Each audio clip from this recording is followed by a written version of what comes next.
I hadn't been back to my parents' house in over 5 months, and as I stepped onto their front porch in New Orleans, that old familiar ache settled in my chest again, like my lungs braced for the weight before my heart could catch up. The heavy June air clung to my skin, thick with the scent of jasmine and boiled crawfish, but nothing could mask the quiet dread rising in me. I already knew how the night would unfold. It always did. Mom greeted me first, flashing that tight smile that never quite reached her eyes. Danielle, honey, still wearing black? You know, a little color wouldn't kill you. She leaned in to kiss the air near my cheek, careful not to smudge her lipstick. I gave a forced chuckle and stepped inside. Hi, Mom. Dad was already seated at the dinner table, silently shoveling lasagna into his mouth like it might solve the world's problems if he stared hard enough. He didn't look up. He didn't say a word. And then there was my sister, Sabrina, draped across the love seat like she was the star of some photo shoot. She didn't even bother to stand up. Well, she said, sipping from a wine glass with perfect manicure and a smug expression in place. New Orleans' long-lost mystery woman returns. Finally done alphabetizing spreadsheets? I ignored the jab and sat across from her. The table was dressed in Mom's best china, usually reserved for Christmas or family interventions. That should have been my first warning. Dinner moved forward in the usual stilted way. Mom made small talk about the weather. Dad mumbled something about traffic. Sabrina took a selfie, angling the shot just right to exclude me. I should have known better than to stay, but I kept chewing my bread and telling myself this was just dinner.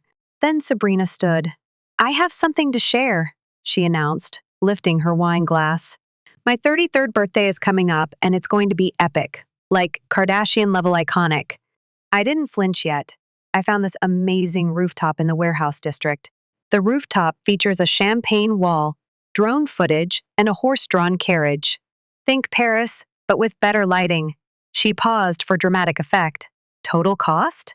Just under $150,000. That's when my fork paused in midair. Sabrina looked straight at me. And you, big sis, you get to make it happen. Come on. It's not like you're doing anything important with all that money. The room fell silent. Even the ceiling fan seemed to stop spinning.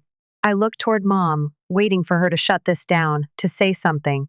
Instead, she tilted her head and gave that soft, sugary tone that always came before the guilt. Sweetheart, it would really mean a lot to your sister. You've been so blessed lately. Isn't it time you gave back a little? Dad kept chewing. He didn't say anything, and just like that, it clicked. I wasn't their daughter. I was their wallet.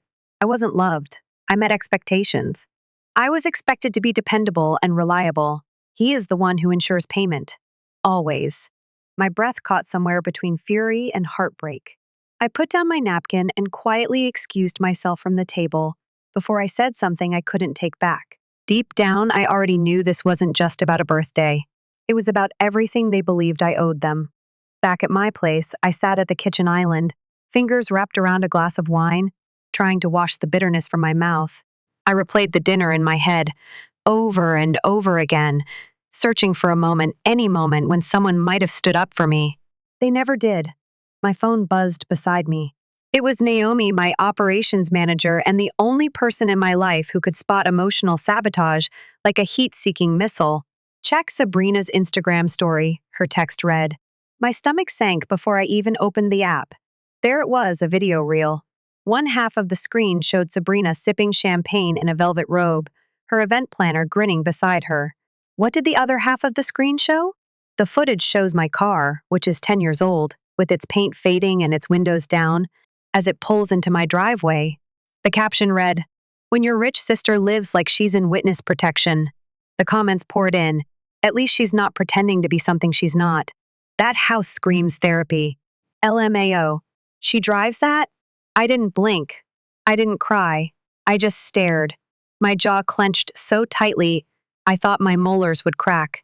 My sister had mocked my life, my privacy, and my choices all for likes.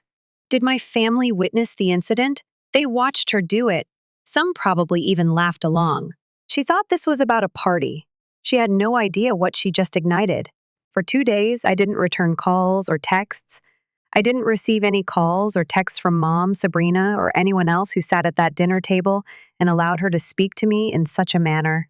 Naomi offered to take my phone and toss it in the Mississippi. Honestly, I considered it. Instead, I shut off my notifications and buried myself in spreadsheets, zoning permits, and lease renewals. I tried to focus on the things I could control, but even then, my chest stayed tight. The video was still up. The post is still gaining views, still being reshared by people who didn't know me, who found it hilarious that I didn't flaunt my money like I'd won it in a game show. She's not going to stop, Naomi said, her fingers tapping rhythmically on the edge of the conference table. I know, I replied, but she's not the one I'm worried about. She raised an eyebrow. But I didn't elaborate. This wasn't just about Sabrina. This was about the whole structure, the rot behind the drywall. And now, the wall had cracked. And I wasn't going to be the one cleaning up the mess anymore. That afternoon, I was halfway through reviewing contract renewals when I noticed a familiar silhouette moving behind the frosted glass of my office door. I didn't need to see her face. I knew that shape, that posture, that scent.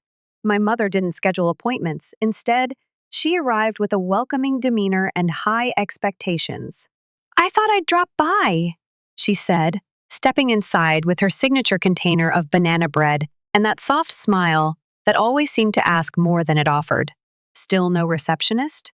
You really should consider warming up this space. I forced a polite smile. Hey, Mom. She took a seat as if she had received an invitation, smoothing her slacks and discreetly placing the Tupperware on my desk. You're working too hard. Always do. Just like your father, though he was never quite good with money. That part, thankfully, you get from me? I didn't respond. Naomi glanced through the glass, eyebrows raised, waiting to see if I needed saving. I gave her a slight shake of the head. Then Mom reached into her handbag and pulled out a cream-colored envelope. I brought something I thought you should see, she said, as if it were a birthday card and not a bomb. Inside was a neatly printed, color-coded event budget. At the top, in bold script, Sabrina's 33rd birthday Monroe package halfway down, highlighted in pink, venue contribution Maris Calder, $150,000 confirmed.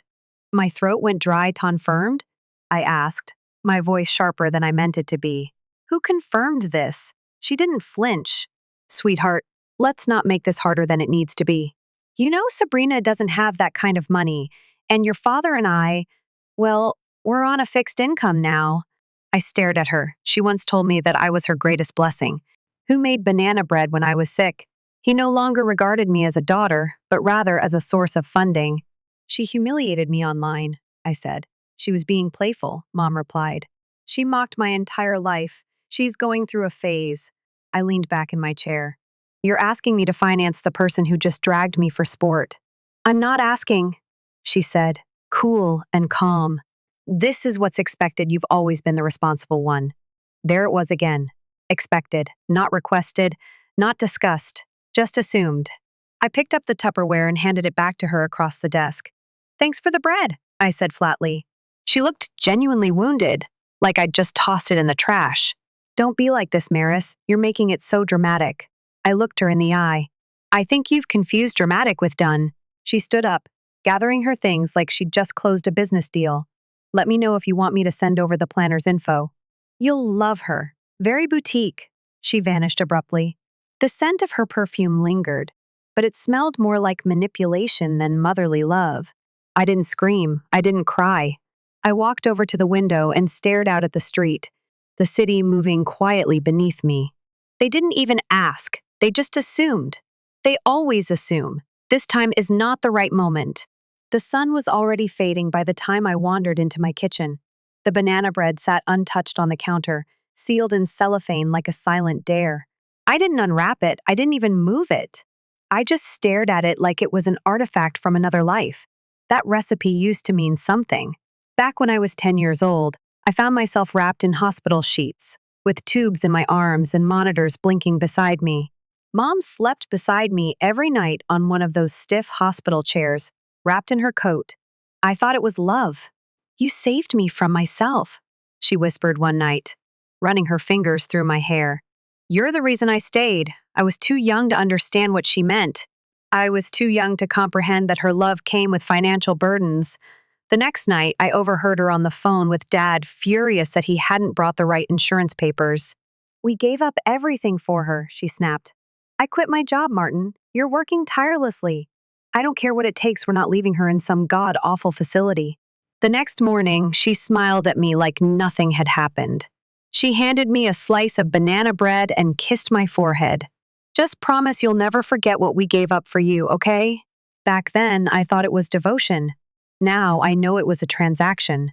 I poured a glass of wine and sat at the island, my fingers skimming the cool marble as I stared at the blinking cursor on my laptop. I had a draft email to my mother open on the screen, something soft, carefully worded, the kind of message I used to write when I still thought diplomacy might be heard. I appreciate you coming by, Reed. I just wish things were handled more openly. Delete. I pressed and held the backspace key until the page was blank. Then I stood up, walked to the freezer, and tucked the banana bread between a half-eaten bag of peas and a bottle of vodka. I'd been saving for emergencies. I closed the door, slow and final. I'm not your debt to collect. I'm not your redemption story. There were no tears, no speeches. No dramatic music is playing in the background. It was just a quiet kind of defiance, one that settled in my bones and made me feel heavier but stronger. I used to believe that being needed was the same as being loved. Now, I wasn't so sure. The next morning, I was back at my desk before sunrise. The office was quiet, the kind of stillness only early hours could bring. I hadn't really slept, but for once I didn't feel drained. I felt sharp, focused. Emails piled in, clients confirming bookings, vendors requesting payment schedules, seasonal floral invoices waiting for approval.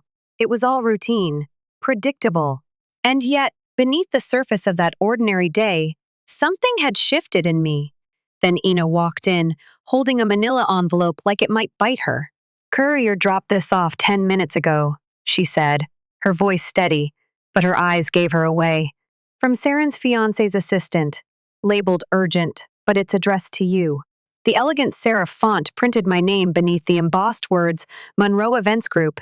That alone told me what this was about. I opened the envelope slowly. Inside was a thick stack of glossy contract papers, trimmed in gold and sectioned off with tabs like it had been prepared by a lawyer with a flair for drama. Page after page laid out the terms for a venue I didn't recognize until I got to the 6th page. There it was, a clause tucked beneath liability adjustments.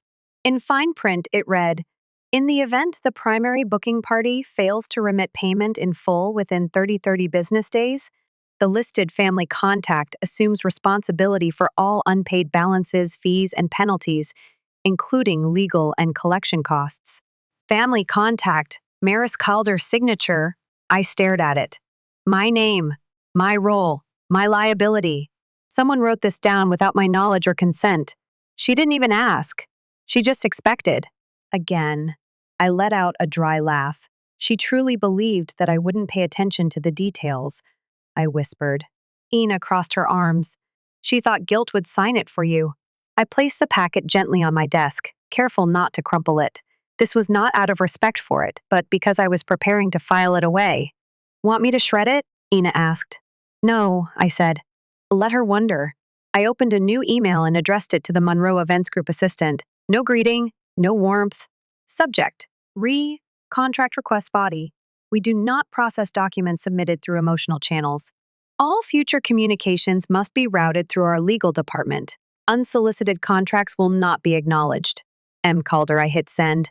Then I opened my calendar and scheduled a new recurring event every Friday. Title: Monitor Financial Setups Family.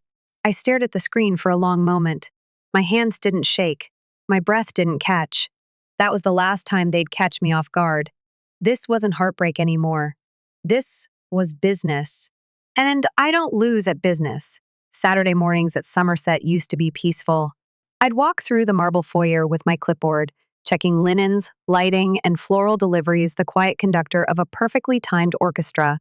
But that morning, something felt off. Ina trailed behind me with her tablet, scanning schedules and logistics like usual. She paused near the mirrored hallway, her brow furrowing. "Did you approve white gardenias for next weekend's VIP package?" "No," I replied, already uneasy. "I haven't even touched next week's calendar." Ina tapped a few times, then looked up. Well, someone did, along with imported candles, a sound permit for live music, and she hesitated, point and ice sculpture. I walked over to check the entry. The client name hit me like a slap. SC3? My jaw tensed. She wouldn't, I whispered. Oh, she would, Ina muttered. We quickly headed towards the back office. I logged into the master system, bypassing the event management portal, and there it was clearly visible. Somerset Grand Lux package, booked via external agency date, Saren's birthday weekend, no call. No email, no courtesy. She booked my venue behind my back. She's trying to trap you, Ina said, reading my expression. If the event's already in motion, you'll look petty canceling it, desperate. Strategic, classic Saren. I didn't respond. I opened the security feed instead and rewound to the previous evening. There she was, strutting across my ballroom in heels too tall for cobblestone, laughing, gesturing, spinning in a full circle to test the vibe. She spoke animatedly to a wedding planner I didn't recognize, arms waving like she was directing a movie. She's performing, Ina said, standing behind me. She thinks I won't touch her in public, I replied calmly. She thought this was about social optics. She believed that she was playing the role of a princess in the castle. However, she failed to notice a crucial detail. This castle has surveillance systems. And I built it. Don't cancel anything, I said after a long pause. Ina gave me a look. You're going to let her go through with it? I'm going to let her bury herself. I opened a folder on my desktop and labeled it SC Unauthorized Booking inside. I created subfolders. Communications, video evidence, contract violations. She wants this party to be her crowning moment, I said, my voice razor sharp. Then let's make sure she earns every inch of it. Ina smirked. You want a paper trail? I want a mountain. We stepped out into the foyer, our staff bustling around us in preparation for an upcoming bridal brunch, unaware that behind the scenes, a war had quietly begun. This wasn't about flowers or candles anymore. This was about legacy, and who owned the name on the front gate. It was a quiet Wednesday afternoon when my phone buzzed on my desk. I was working from my home office windows cracked open, the scent of gardenia drifting in from the front yard. My coffee was still warm. For a moment, everything felt normal. Then a text from Ina lit up my screen, check ballroom camera 3. It's happening. I didn't hesitate. I pulled up the live feed from Somerset, and there she was. Saren, in towering stilettos, storming across the ballroom like she owned it. Her voice already raised, cut through the air like a siren. Are you serious right now? This looks like a middle school prom. She gestured wildly at the decorators mid-setup. The florist flinched as Saren tore a rose from a centerpiece and flung it to the floor. This is supposed to be luxury, she snapped. Saren clenched her fingers. A young staff member passed by, her arms full of linens. Saren snapped her fingers. Hey, linen girl, that's not the fabric I ordered. Are you even literate? The girl froze for a beat, clearly new, undoubtedly nervous, and kept walking. Saren rolled her eyes in disgust. You let amateurs run this place? Unbelievable. Then she grabbed a clipboard from the table, scanned it, and slammed it down. It bounced off the edge and hit the marble with a loud clatter. I didn't blink. I didn't need to.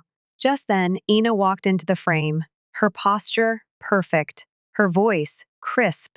This is a private venue under contract, she said firmly. And our staff deserves professional respect. Saren turned toward her slowly, a smirk curling on her lips. Oh, spare me. Do you even know who I am? Ina didn't flinch. Do you? She inquired, her tone as piercing as glass. For a second, everything stopped. Saren scoffed and turned away, muttering about lawyers and incompetence, but it was too late. We documented her outburst from beginning to end. I leaned back in my chair and exhaled slowly. Then I opened the folder already waiting on my desktop. Incident Response Client Policy Section 3. 2 grounds for termination and ban. Hostile behavior toward staff, defamation of venue. Willful property disruption, every box is checked. I dragged the video file into the folder. Evidence. I had no idea what she had handed me. She claimed that she was the star of her own show. She had no idea the cameras were on me. 2 days later, Somerset was glowing. The chandeliers sparkled, orchids lined the staircase, and the ivory linens were crisp and perfect. The ballroom looked like something from a magazine. Everything was in place just as she had envisioned. Saren walked in confidently, her head held high, her laughter effortless, her fiancé Beckham following closely behind. His parents, Eloane and Winston Monroe, followed with the kind of quiet confidence that said old money without saying a word. "This place is everything," Saren cooed, pointing toward the grand staircase. "It screams legacy." Upstairs, I stood in my office, watching through the live feed. Ina was downstairs, greeting the guests. She looked up toward the camera and gave the slightest nod. It was time. I adjusted the cuffs of my blazer, took one steadying breath, and stepped out. Downstairs, Saren launched into her usual pitch, detailing every detail like she'd personally designed it. The chandeliers? Custom. The owner? Very private. She exclusively works with VIP clients? Eloane tilted her head, curious. "And who is the owner?" Saren smiled too wide. "We have connections." Before she could stumble further, Ina tapped her tablet.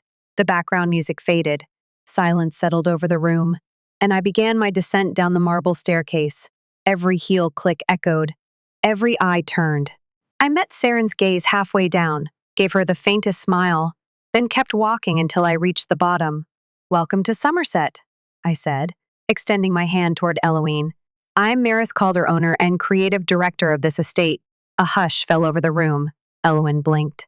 Winston nodded slowly. Beckham looked stunned. And Saren, her mouth opened slightly, but no words came out.